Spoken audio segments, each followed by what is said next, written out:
welcome to the Hoop Collective podcast. We talk about the NBA, which we are doing on Thursday afternoon. If you listen to this podcast, you know that I rarely have guests outside our collective group at ESPN. I make exceptions. The last exception that we made was for Chris Paul. This exception today is for Mark Termini, who has been an agent in the NBA and done some NFL contracts and endorsement deals, but has primarily been an agent in the NBA for 5 decades, parts of 5 decades. He'll correct me if I'm incorrect. He has negotiated over $2 billion in professional sports contracts. And he most recently in his professional career, although he was an agent for decades before the formation of Clutch Sports, but was the lead negotiator for Clutch Sports. When Rich Paul formed Clutch Sports, his primary partner right out of the gate was Mark Termini. He has not been with Clutch, I think, since 2019. He'll correct me, but I would want to introduce him. So from Cleveland, Ohio, where he is from and lives. Actually, I think it's outside Cleveland, Ohio. Don't want to say exactly where you are, Mr. Termini, but generally the Cleveland, Ohio area. Welcome, Mr. Mark Termini. Thank you, Brian. Appreciate the invitation. Did I say anything incorrect? Do I need to correct the record there? Everything was good. 5 decades puts it in a proper context, but if it's 5 decades, how far back into the decades did we start communicating? At least 3 of those. Yes, for sure. You represented everybody from Ron Harper in the 80s to LeBron James, to Anthony Davis, to John Wall, to Pau Gasol. Who else is notable that you've represented over the years? Jim Jackson, who we'll talk about later. The earlier days, but starting with Ron and Brad Sellers, now the mayor of Warrensville Heights. There were lottery picks back in the 80s, and Costa Kufis from Canton, Ohio. But I will always link to our book, which is the reason that you saw some interest in maybe visiting with me. Yes. And not to, this is not a promotion for it. It's an organizational outline. But I remember getting a call from one of our mutual friends. He says, there's this kid in Akron, and I think he's going to be good. I'd like you to talk to him. Okay, I got to talk to this junior G-man writer and see what he has to say. And here we are, 3 decades later, a media conglomerate, yes, collective, but as and I'm going to introduce my personal attorney, Alexis Anderson, sitting in to monitor the communications. I always travel with my personal attorney now.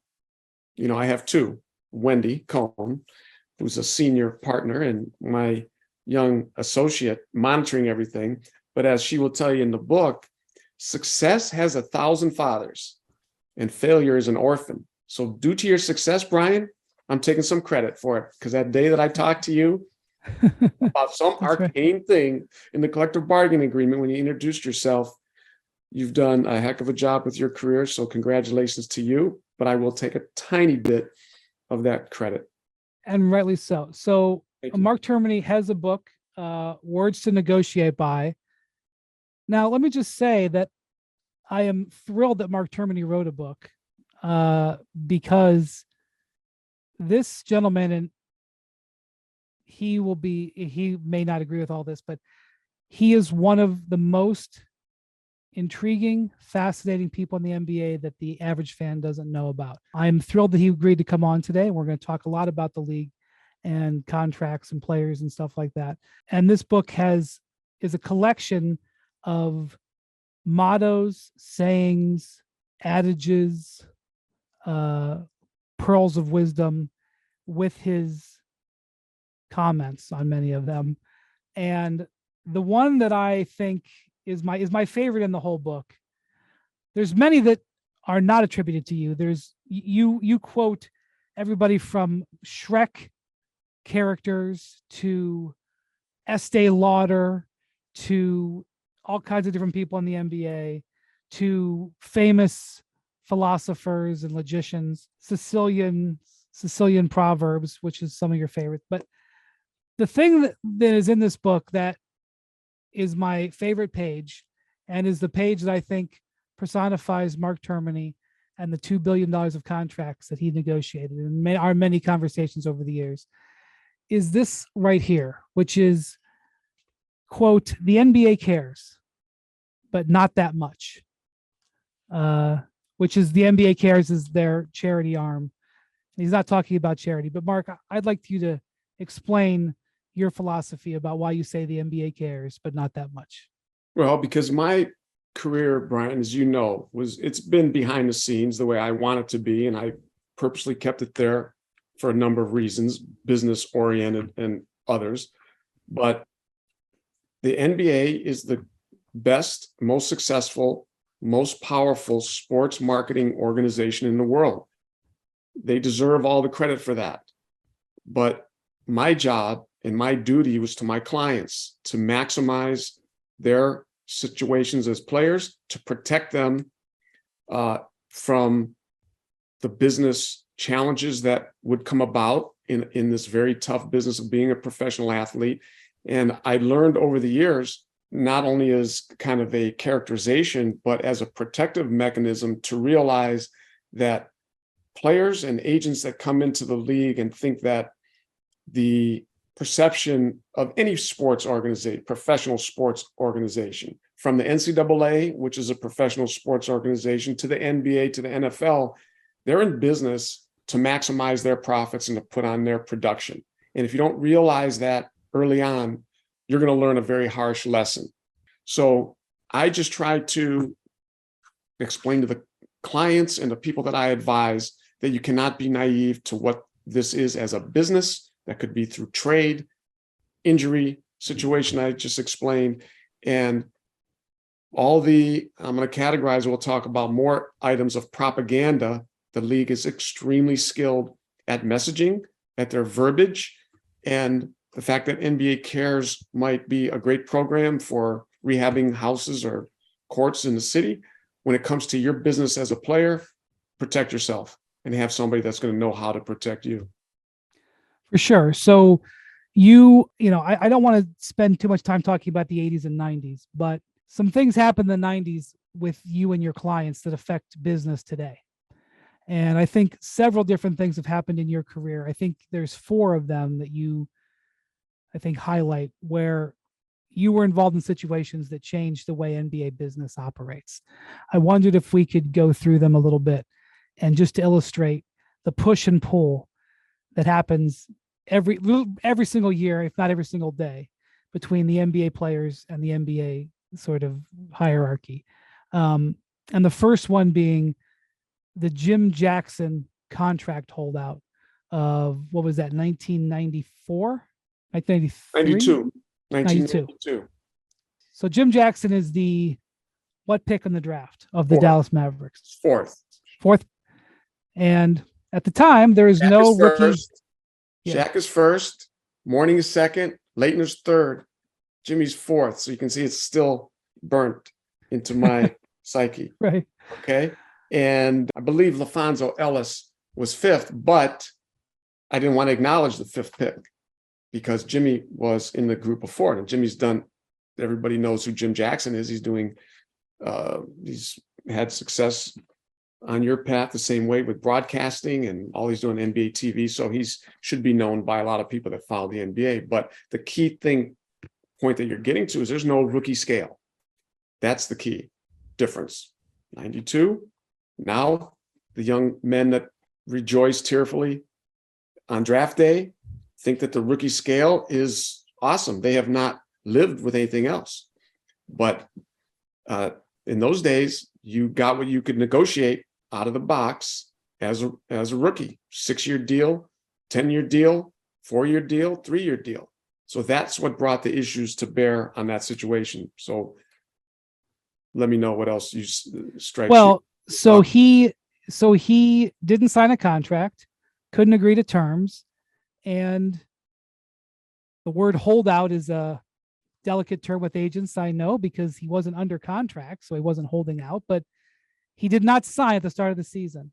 And he did not sign in November, December, January, February. And I just wonder if you could take us through what that process was like and what ended up happening in the end of it. Well, it was a process that starts much like it does today.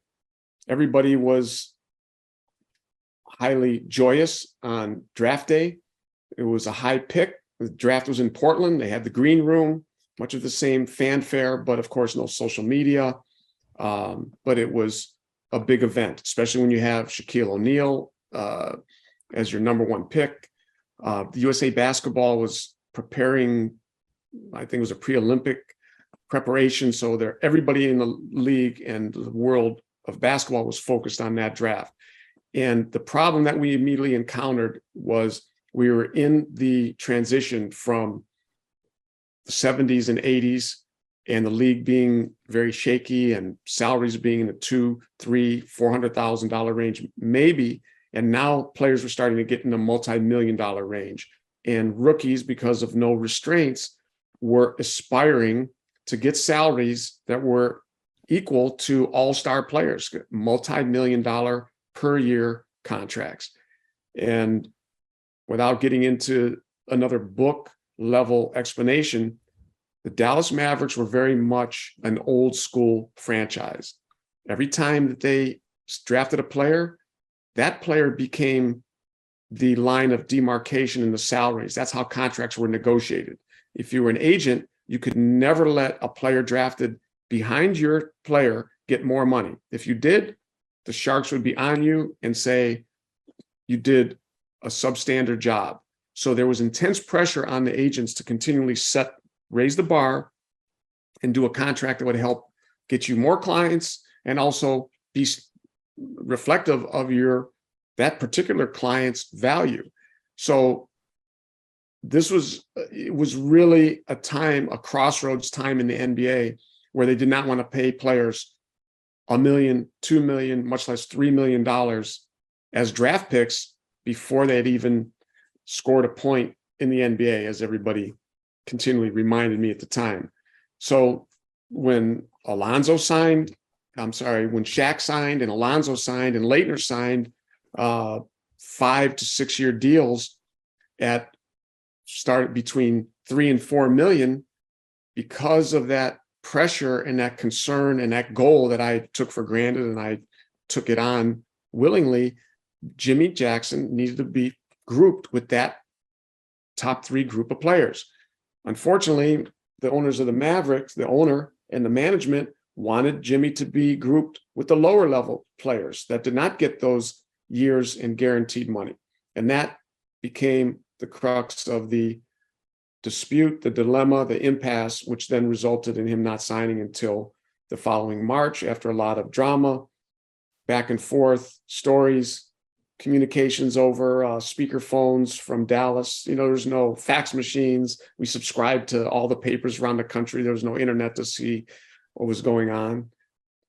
Yeah, so imagine if Scoot Henderson, drafted with the number 3 pick, wasn't happy with the offer that the Blazers had and just didn't sign until March, and then got paid for all the games that he didn't sign for, which is what happened with Jim Jackson, and it led to it was one of the factors in the first lockout. Am I correct? In 1999 was the rookie scale, or did that come in before?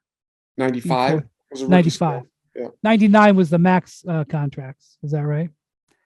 But and this is the reason this is interesting to me is that our listeners may recall when you were representing Tristan Thompson with the Cavs.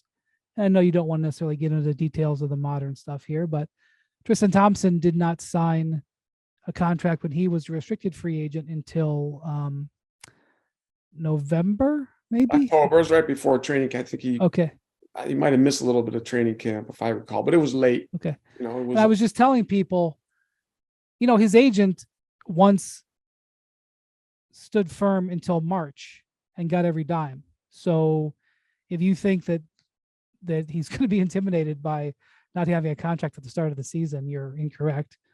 Um, and also you represented J.R. Smith. J.R. Smith had a contract stalemate, and Eric Bledsoe had a contract stalemate. Those didn't last into the regular season, right? But they were No, the similar style of loggerheads. They're more in the modern era.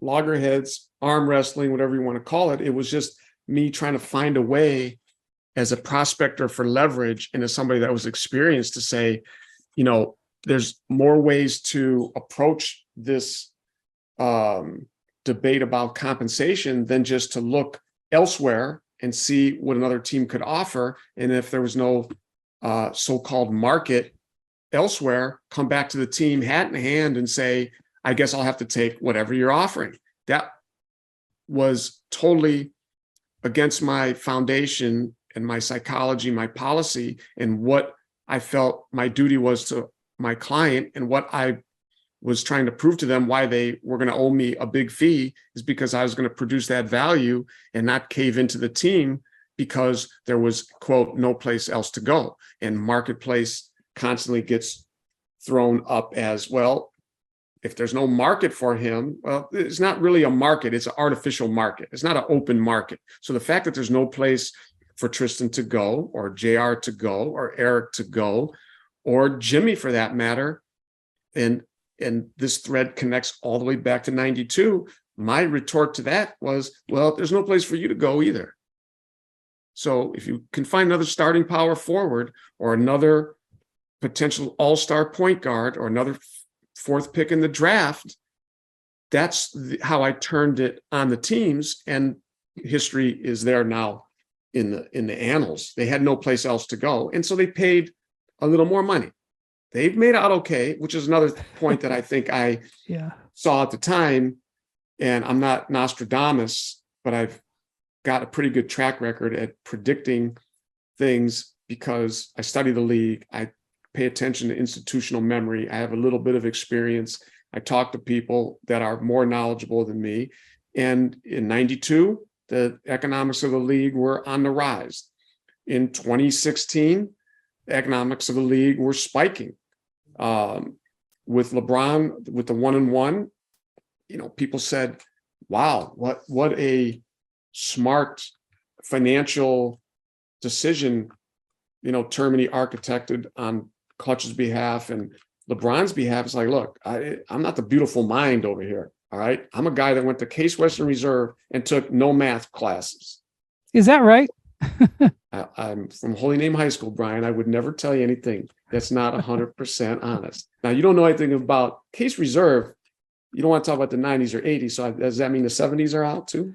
No, absolutely not. No, we won't dwell there for your producers and yourself and your listeners. Thank goodness. I'm not that guy that's going to go back. But it was a school full of nerds, chemical engineers, mechanical engineers, pocket protectors.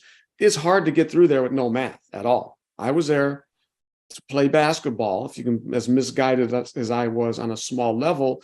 And that was as far as it went. And that's how I spent my time. So my point is, judging the marketplace, whether it's for LeBron, Tristan in the middle, Eric, back to Jimmy Jackson and Ron Harper and Rod Strickland holdouts, which we'll tie in a quick second. I just saw that it was just math. I use my calculator, and you talk to people that know that the cap's going up. So why would I want to tie up my player? If there's a risk factor, there's a little educated risk and leverage, evaluating leverage properly and talking to the clients and educating them and saying, look, on balance, I think this is a risk worth taking because it's going to pay off this way. So I was able to construct something that got LeBron $20 million for signing his name 3 times instead of once. I don't feel too bad about that. And that's how, whether it was LeBron or Eric, that was always the pride I took. Like, look, you're going to pay a fee, but I'm going to create value for you. If I don't create that value, then you can whack me and we can have a discussion. But that's really what motivated me in all those deals up through 2019, like you said, when we concluded the $1.4 billion for those players over those 8 years. So, okay, so let me go over a few things we just said. So what happened, one of the big lessons that Mark has taught me as a journalist is what he just described a minute ago, which was, and I think fans see this the same way too. There's a restricted free agent out there right now, PJ Washington from the Hornets, who doesn't have a contract. He's sitting out there in restricted free agency. This is a situation you had multiple times in your career. And we just talked about Tristan and Eric Bledsoe. And the idea was you don't have another offer you don't forget about an offer sheet. You don't have another offer. And so why should we pay you more than what we're offering? Why should we increase our offer? And what Mark just said there and what he educated me on was our leverage is that you can't replace that player. And that maybe doesn't necessarily feel good in July, but it is true. And in the end, Tristan Thompson got 80 million. Eric Bledsoe got 70 million. And while this isn't a negotiation amongst agent and player, it's not unlike what's happening with Dame Lillard right now, in that Dame and basically Portland is, Miami is saying this is what our offer is, and Portland is saying that offer is not good enough. And Miami's like, okay, well, go trade him somewhere else. Well, at some point, Miami's going to realize probably that they can't trade for another player like Dame Lillard. Maybe they can, but I suspect that's somewhat of Portland's strategy right now, as an example. And so that's one of the things that words to negotiate by. Those are actions to negotiate by that Mark was a big part of pulling off. And then you just mentioned the LeBron contracts. I have to say, so just take us back to 2014. The letter comes out that LeBron is coming back to Cleveland. It is an incredibly well-written letter. The league is absolutely shocked. LeBron's going back to Cleveland. Things are changing. The Cavs are trading for Kevin Love. And then the next day, the contract, or maybe it was that day, I don't know when the time was, but the next day or whatever, the contract gets negotiated, and it's a one-year contract. And it's a one-year contract because, as Mark just explained, he knew that the salary cap was going to go up highly with the new with the new television deal. Mm-hmm. And he didn't want LeBron in a contract that was 3 or 4 years long that didn't reflect the max salary. So number one, you had to sell LeBron on taking a one-year deal, Mark, and you had to sell the Cavs. I mean, the Cavs were not in position to negotiate, really. In this one, you had them. But you also had to sell LeBron on it, too. I told the Cavs. That's in the book, and this is a factor of experience and age and all those things. And that's why I came up with the axiom. I'm a tell agent. I'm not an ask agent. And that's very, very, very outside the scope of most sports agents just in general, because it's tough. Now, I could talk a lot tougher based on the level of player that I'm representing. You are who you represent. However, there are not every sports agent maximizes the leverage that their player affords them. And I don't want to talk too much on the LeBron side because that was a unique situation. I never really considered myself LeBron's agent.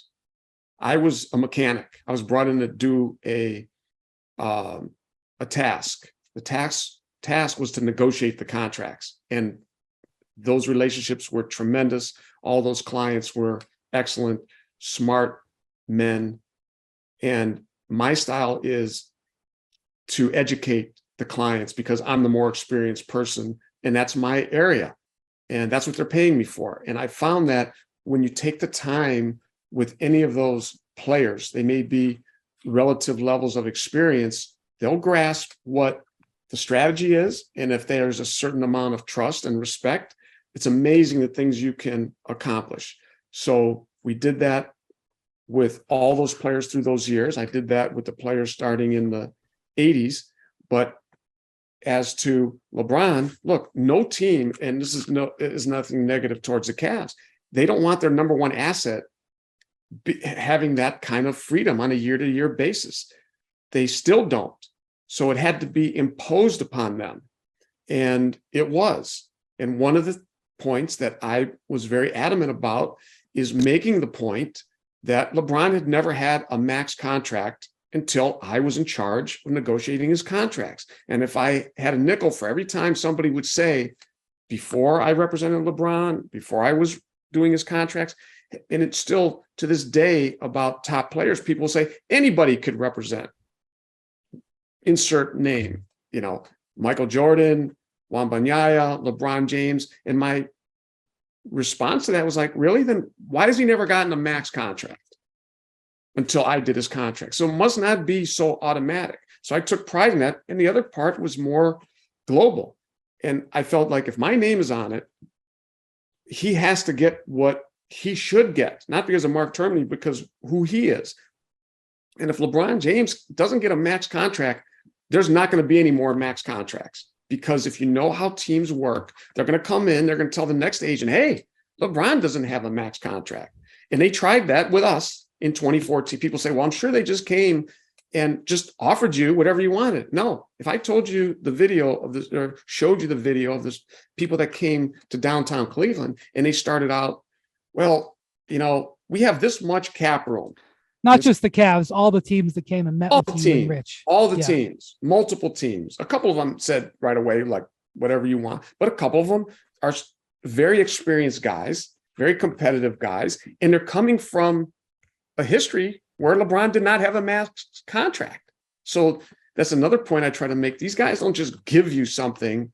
I'm always sensitive to when media members say, the Celtics gave Jaylen Brown this. Why is it they gave it to him? They didn't just give it to him, and certainly not with me.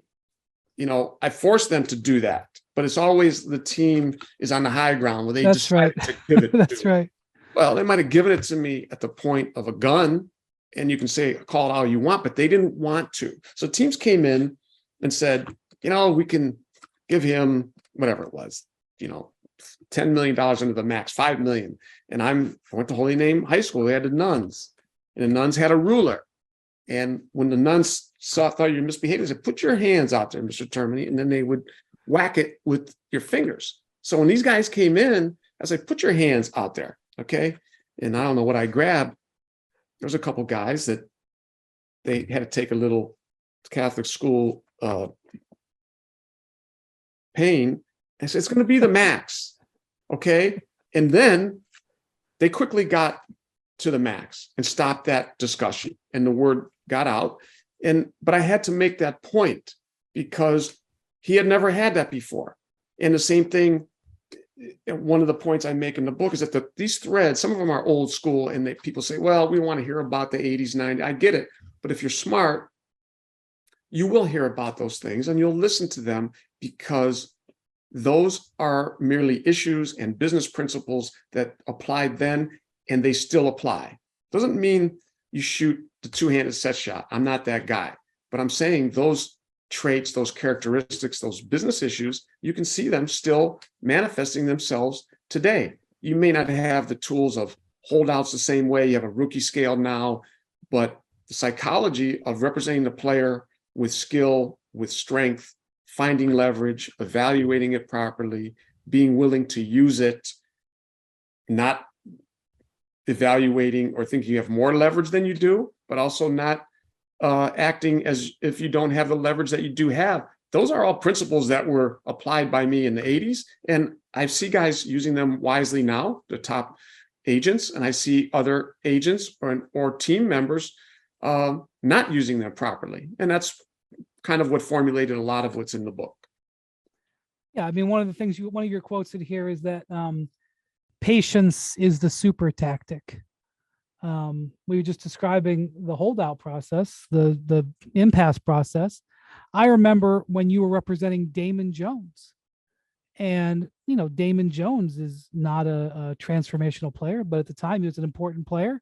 And I remember that contract negotiation went 3 months, and that's the thing. I know one of the things that happens today is almost all NBA business, probably 90% of NBA business gets done by July 3rd, maybe second or third in the off season.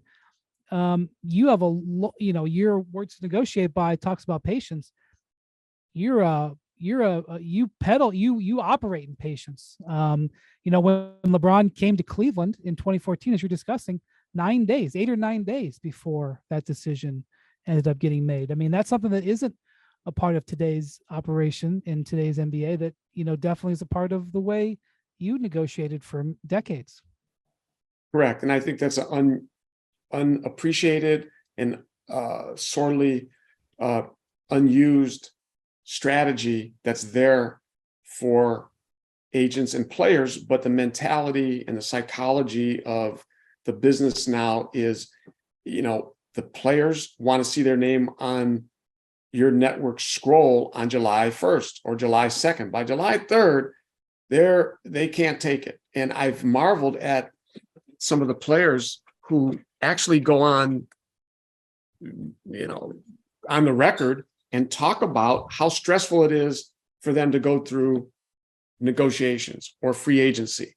And they admit that it's very stressful and they want to get their deals done quickly. And they'll come out before the negotiations start and say, I'm looking to, want to stay here. And I hope they get the deal done quickly. And of course, I want to send them a copy of my book along with the forthcoming books about negotiating and say, you're saying all the wrong things, son.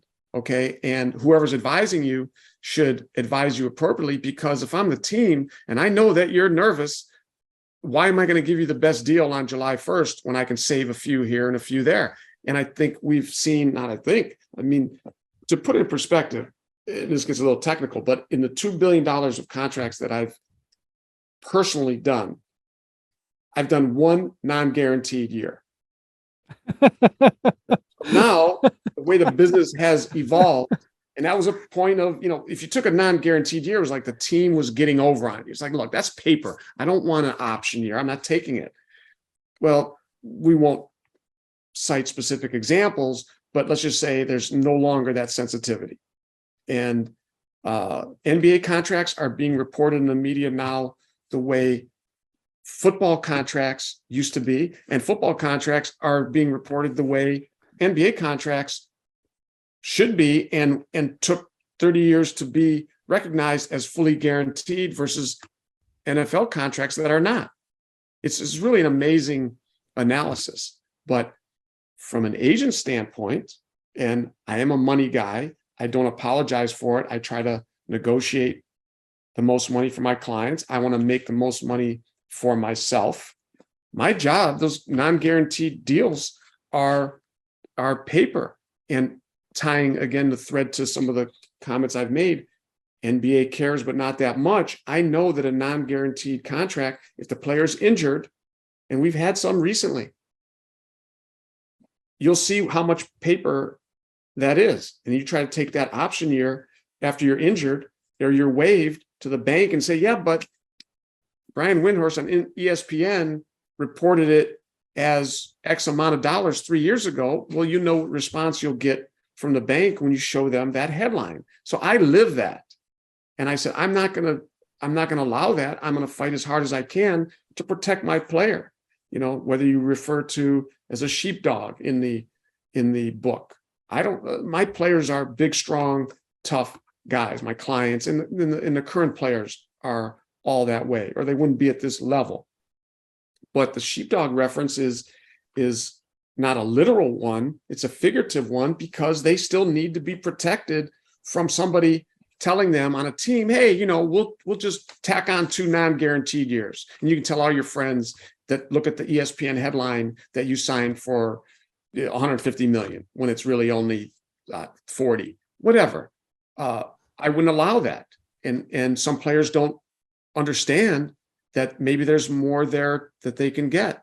Some players get it, some don't. I always took pride that the player was going to get the contract to the max ability that I had. And if that took a little stress and strife or a little arm wrestling, then they would have to deal with it. But I always explained to them, and if they weren't with it, then we probably weren't right for each other. And I could kind of gauge that early on. So not every player was for me. It wasn't a flavor for everybody, because I had a certain personality and tactic that I brought to the table. But the ones that stuck with it, I think, would say now they lived And some, and they look back and they'll laugh. That's the easiest money I ever made.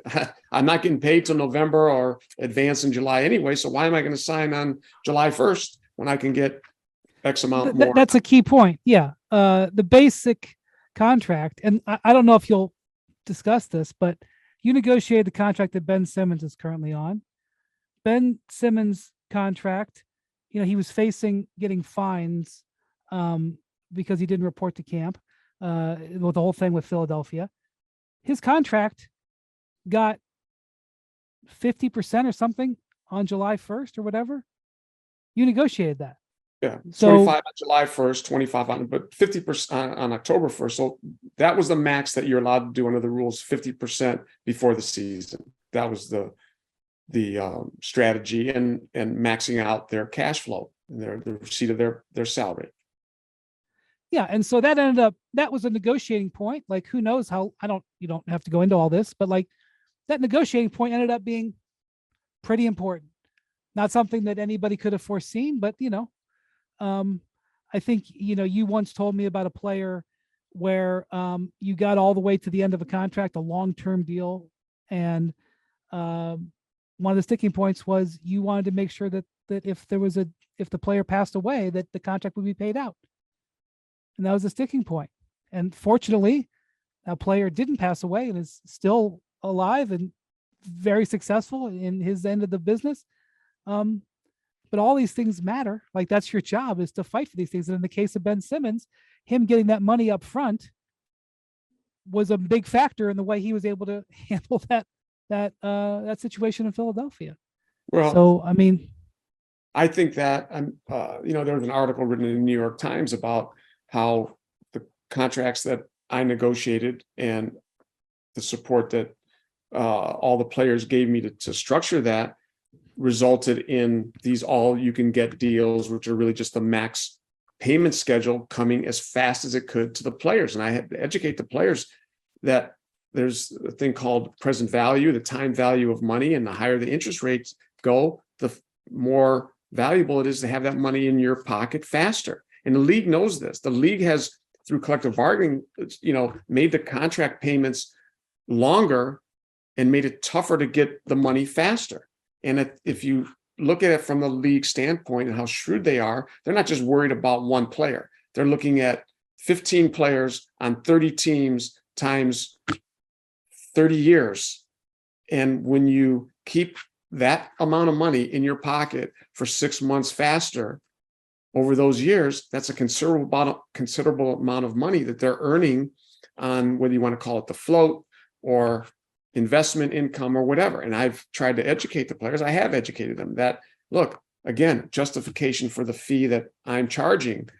Here's a way that people say, well, there's nothing to negotiate on the rookie deals, but I'm trying to find every which way I can so you can take that money, you can invest it yourself. And I feel pretty good about generating some income that would not have been realized by the player without my skill. And this is really inside baseball, but your listeners are more attuned to inside baseball stuff than most. Is why a lot of players don't get that is the agent can't bill anything further. So if you're making $10 million a year, the agent, whatever his fee is X amount of that 10 million. If you get the fastest payment schedule, I couldn't bill the players 5% or 4.5% on extra value. So a lot of agents will take, well, why am I, bleeding over this the way Termini would? Because I can't bill anything. I'm just going to close it out quick.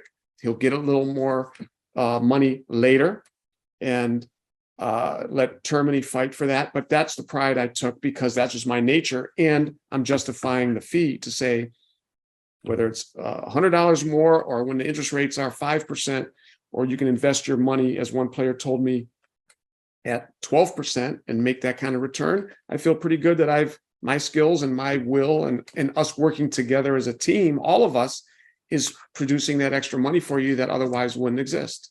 And that's what I try to differentiate myself in that manner.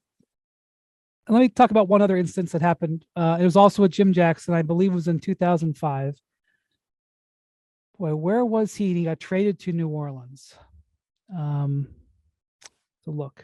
He got traded to New Orleans, and basically and this is relevant today because this is what it's debatable whether Damian Lillard and his agent actually threatened this or whether it was implied. But Jim Jackson did not want to play for New Orleans Hornets. They were at the time, and they were a rebuilding team, and he wanted to play for a playoff team, and so Jim Jackson, basically through you, didn't report to New Orleans, and ultimately never reported. And you basically said he doesn't want to play. He doesn't want to be there, and he ended up being retraded to the Phoenix Suns, and they ended up going on a playoff run. Had Joe Johnson not fallen on his face in that terrible thing and broken a bone in his face, maybe they would have won the title that year. But that's another, as you would say, another book. That process led to the NBA putting in some rules about reporting, but and is the basis of why they sort of threatened Dame Lillard and his agent recently. But that process as well, where you sort of challenged the league and ended up in another stalemate there. Well, I was trying to exploit whatever tools that we use and use the tools and exploit any gaps in the rules that were already very much of a restraint on the players. And the negotiations, I mean, I have said it in anger and half in jest to some of my general manager friends that would say, well, we can't do the payment schedule. We can't do death protection. We can't do this. I said, guys, you already have everything. Okay. You've only left me with these meager ways to create value for my client. So you can fight for them all you want, but really all I'm doing is getting what's left. You've got a rookie scale. You've got a mid-level exception. You've got a max contract. You've got the terms are down from 10 years or unlimited to 4 years or 5 years. So I made that point.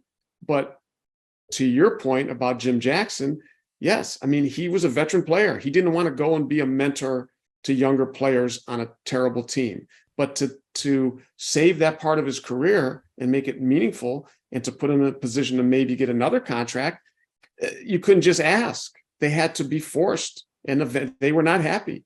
And I forget the owner's name. He's out of the league now. I mean, it was the same. I couldn't believe it. I said, of all the guys, Jim's got to go through this again, but he's a very principled and strong man. And he enjoyed, once he got to Phoenix, he enjoyed it. But getting there was the trick. And whether it's the current players like Damian, I'm a player's guy, always, 100%. And therefore I'm an agent's guy. And the league will be okay. Yes, he's got a contract. You know, I always have to laugh a little bit. People are like, you have to live by a contract. Really? Well, did anybody renegotiate contracts during COVID? Did it renegotiate office leases? Did you think the landlord ever came to the tenant and said, my business is crumbling. I've got to renegotiate my contract. So contracts are renegotiated every day. That's part of business. But when it comes to a player, people want to take the moral high road and act like a player agent that wants to push the limits or sign a contract and then want to be traded is doing something that's outside the allowable tactics or is immoral. But that's just a communications issue and a propaganda issue. So that's how I looked at it, and that's how I imposed it and tried to get the results that would benefit the player. Yeah, he was in Houston. I just looked it up. I forgot. He was in Houston, got traded to New Orleans. Thank you. Didn't want to go and ended up in Phoenix. And there was weeks that passed, right? Wasn't there? It was like weeks at least, if not multiple months. It was another one of these situations, and it was, an arm wrestling match, but something that I was comfortable with. I didn't, enjoy it. I didn't want to do it just as a frivolous tactic. It's very stressful and puts a player in a tough position. But if that's the only option, I was going to do it. And last tied back to the old days, but the relevance of those tactics today, and why I say in the book about people don't recognize institutional memory. One of the things that disappointed me to no end, and I was a little less experienced and not naive, but I gave people more benefit of the doubt than they should get. I had already had holdouts with Ron Harper in Cleveland, and one that was regionally famous with Rod Strickland, who to this day is still, I think, the most fascinating point guard player to watch. And I've watched 80,000 NBA games in a lifetime of watching basketball. He was just unbelievable as a player. So he held out in San Antonio with Larry Brown as the head coach. I think Coach Popovich was an assistant, and the owner was ex-car dealer by name of Red McCombs, and Bob Bass was the old school general manager. And people didn't pay attention to this because there's no direct TV. Wendy and I would have to go on the big satellite dish, find a sports bar, and watch the game in the dead of night and sit there, have our salad, and hope that the Spurs would lose, because the Spurs won, we knew we weren't going to get a call for another week. But if the Spurs lost, if you know anything about Larry Brown, he's pretty competitive, and they would feel we got to get our point guard. And it took until December. And one day in December, I got a phone call, and this is Mark Termini, his assistant. It's Mr. McCombs on the line.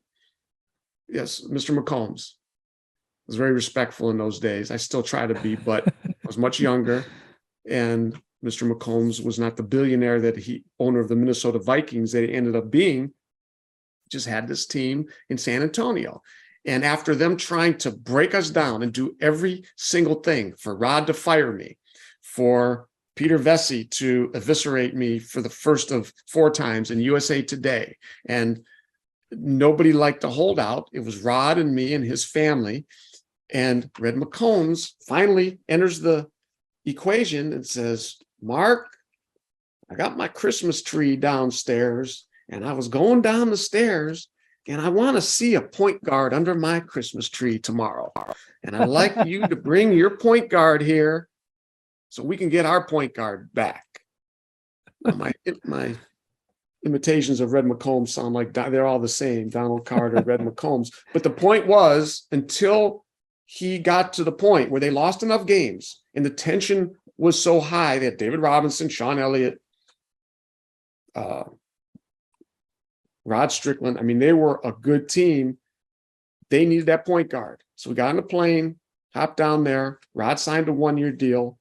The rest of the year was unrestricted at the end of that. And that's when the next year he hopped off to Portland, signed what, I got one line from Peter that says Rod Strickland signed a megaton deal in Portland.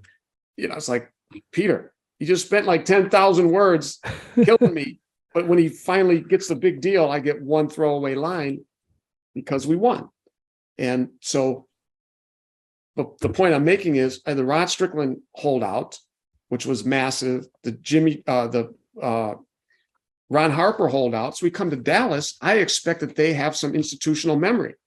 And they're going to say what you said 30 years later when Tristan Thompson, you did your homework, you were aware of me, you said, look, this particular person is not going to be phased if you think he's going to cave or whatever. Here's his track record.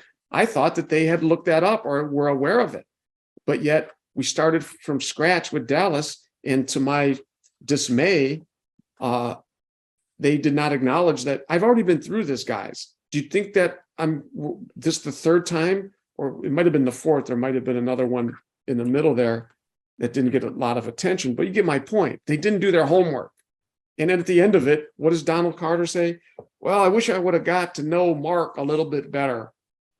Like, Donald, it's March. Look up, you had you had 9 months to get to know me. After they brought Jimmy chocolate chip cookies, there's a lot of messaging there. When the owner brings the young player from Toledo chocolate chip cookies after the draft, they want it to go a certain way. So from July, August, September, October, November, December, yikes, can't believe we did that. January, February, March, then Donald at the press conference, I wish I would have got to know Mark better. Then I would have believed him. But by then it was March. And then Jimmy was the most popular Maverick by the end of the season, which is another thing I've always tried to do with all the players. And that's what a good agent does. He insulates the player from that stress and strife and negativism. And I worked very hard so that when that was over, the players, whoever they were, came in and they were treated properly. The fans liked them. Might have taken a quick second, but all those guys were good players, and those holdouts were never held against them, and they went on to their respective successful careers. From the book, Never Impose a Timetable on Yourself, Mark Termini, which again, I think is relevant today. Talk about institutional knowledge. We have multiple standoffs in the NBA today. Most of them are team to team, but there are some player standoffs. There's some guys who have not signed extensions and stuff like that.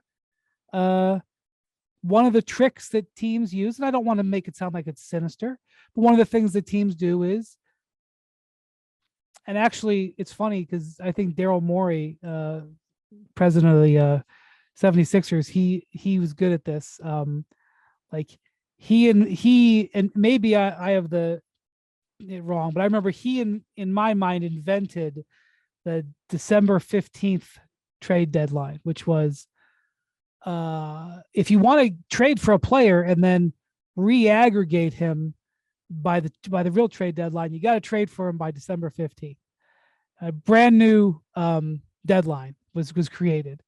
I remember when there was the draft night trade, some draft night trades. I won't even say which one, but there's a draft night trade, or it was like a draft trade, and the team said, we have to have the trade done for this player, may have been represented by Clutch, by 48 hours before the draft, because if we don't have it, we got to be able to prepare for our draft picks.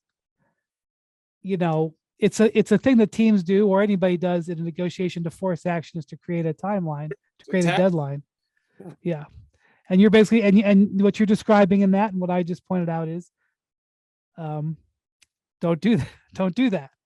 Well, you identified some good ones, and again, I don't assign morality to anything that positively or negatively to money, tactics, good faith, bad faith. It's a game. And I've had guys tell me, Mark, stop playing games, or I'm not going to play games. It's like, really? Well, guess what? Life is a game. Negotiations are a game. I put that in the book too. If you don't want to play and somebody else wants to play, you're going to lose. And yeah, I'm playing a game and you're using your tactic. I'm not mad at you, but it's my job to recognize your tactic, to counter it, and to come up with my own tactics. If I told you the owners are great, we've got this deadline, whether it's a marketing deadline, I've heard religious holidays deadline, I've heard wedding deadlines, I've heard investment deadlines. And it's easy, especially if the agent and the player, and this is a very subliminal psychological trait that you guys will recognize as you see it, but maybe you've never really thought about it, where the agent and the player view themselves somewhat as inferior to the owner. The owner's a billionaire. These are very intimidating guys. The team is a very powerful institution. As one player told me that I highly respected him, but he was questioning a tactic. He goes, the man always wins. I'm like, well, not always. Not if somebody is skilled enough to exploit the needs or the weaknesses that the man has. I never accepted that. And I never went to the table with that. So that's where I came up with the axiom. I see too many people say, well, I've got to get this done by a certain day, whether it's because July 3rd, all my friends are going to ask me, why is my name not on the scroll at ESPN? And I have to educate that client, say, who cares? Why are you imposing an artificial, free agency doesn't end until November, hypothetically. So why are you imposing an artificial deadline? I have to get my contract done by the 3rd. I have to get my contract done. I'm going on my honeymoon. I've heard all of these. And you have to have enough stature and experience to tell the player, like, look, I don't care about your honeymoon or your cruise or your holiday or whatever it is. When the deal is done properly and it's ready to sign, that's when it'll be done. And you're going to be a lot happier for it, young man, because you're going to look back and laugh and say, wow, why would I sacrifice my position for this artificial deadline that I imposed on myself. And people do it all the time in business. They'll just say, well, I'll get back to you with an answer by Wednesday. And I ask them, well, why are you imposing that deadline on yourself? Why don't you just wait? Because you don't know what's going to happen on Tuesday. Something else might come into the equation that you can use. So that's where that comes from. And why it applies to many different areas across the decades of negotiations, but also outside of the NBA negotiations. Well, I really, if you have interest in, it sounds like Mark's going to write more books. It's what it sounds like to me. I don't know. I don't want to put you on the spot here, but if you're interested in some of the stuff that he talked about today, a lot of times in my job, I talk to people all day long. It drives people in my life crazy because I'm always on the phone, but it's very important to have a well-rounded understanding of the NBA. I try my best. You're never always going to get there. You're always working on it. Conversations with Mark Termini, like we've just had here today, have helped frame the way I look at the NBA. There are other people that believe exactly the opposite of a lot of things that he just said. They happen to work for teams sometimes, but his perspective is very valuable and has been. And a lot of his perspective is in this book, Words to Negotiate By, which you can get on Amazon and other places, but Amazon is the place where I would go. And I appreciate you talking about it. And sometimes you say things that I've heard you say for decades, and it makes me smile. And I'm so glad some people got to hear it today. So thank you, Mr. Termini, for doing this. Thank you for writing this book. And I am very much looking forward to more books that I hope to see from you, where you really get into the nitty gritty, because this is just a primer of the Mark Termini experience. I have more covers. As you tease me, I'm a guy with a lot of covers, only one book. So maybe we'll fill them up. But as a fellow author, yes, a book is hard, Brian. I don't know if that's dawned on you yet. It's hard. So I don't know if I'll get to the other books, but I appreciate your always listening and asking great questions. I hope this was interesting to your listeners at some level. WTNB, Words to Negotiate By. I'm just gonna keep it here next to me in my podcast studio for when I have to use it for gentlemen who I have and women, but mostly two certain gentlemen that I have on this podcast. Thank you, Jackson and Bruce, our producers. Thank you, listen to Hoop Collective Podcast. We will be talking to you next week.